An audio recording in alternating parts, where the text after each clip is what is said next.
Today we have with us a group of students among America's best. To you, we say, we have only completed a beginning. We leave you much that is undone. There are great ideas undiscovered, breakthroughs available to those who can remove one of truth's protective layers. The reason for the denial was, number one, they didn't know if these were hostile and could we protect ourselves from them.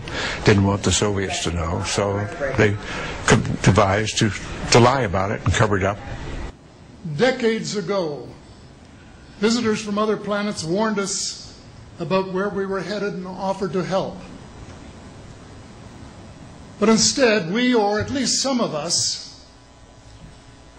interpreted their visits as a threat and decided to shoot first and ask questions after. 50% of all Americans believe the extraterrestrial explanation accounts for these sightings. Up to as many as 90% of Americans believe the government is outright lying. The polls are unambiguous. Year after year, the same thing. In fact, if you could talk anonymously to people, even in Congress, probably 50% of members of Congress already convinced that the extraterrestrial presence explains this phenomena. Disclosure is at hand. It is very close, and the American people need to prepare themselves very soon for an announcement from our government that there is, in fact, an extraterrestrial presence engaging this planet and the human race.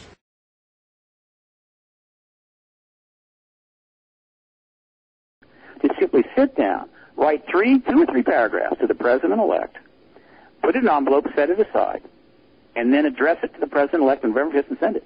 That's nothing. We're talking 15 minutes.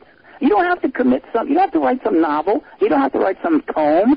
Simply 2 or 3 paragraphs. I want disclosure. I want you to be briefed. I want congressional hearings, and we want that technology you've been working on from those crash vehicles. That's what you got to say. You don't have to give them a 5-page rendition of the sun event you had in 1974. You don't have to tell them about your contact experience. You want to tell them your contactees? Feel free.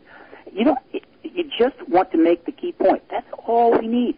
It's not how many long letters we get. It's how many letters we get. I would like to see 1 million half-page letters, 10 times more powerful than 100,000 10-page letters. Okay? Yep. So short and to the point. We're talking 15 minutes and 42-cent stamps change the history of the world. You put just those things in 2 or 3 paragraphs in a letter. Done. You don't need any more. You finished. Put it aside.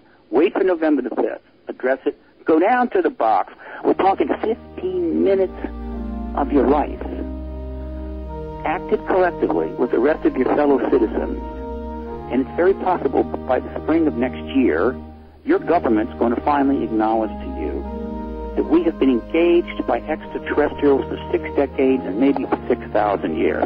And then after that, we're going to build a new world, and it's going to be the most exciting thing we'll ever see if we live 1,000 lifetimes. That's what's ahead of it. We don't have to listen. We'll be able to deal with the post-disclosure world and all that means and not have to spend the rest of our life listening to how fast the polar ice caps are melting, how much money we're losing in our 401ks, more hypocrisy and lies from government, listening to who invaded who the next day. Who wants to spend the rest of their life having to listen to that stuff? It's time to turn a page. It's time to move into, these candidates, Joe, they've been talking about change for like what, 2 years? Yep, change. For those of you in Brooklyn, I think you probably know what I mean when I say, hey guys, I got your change right here.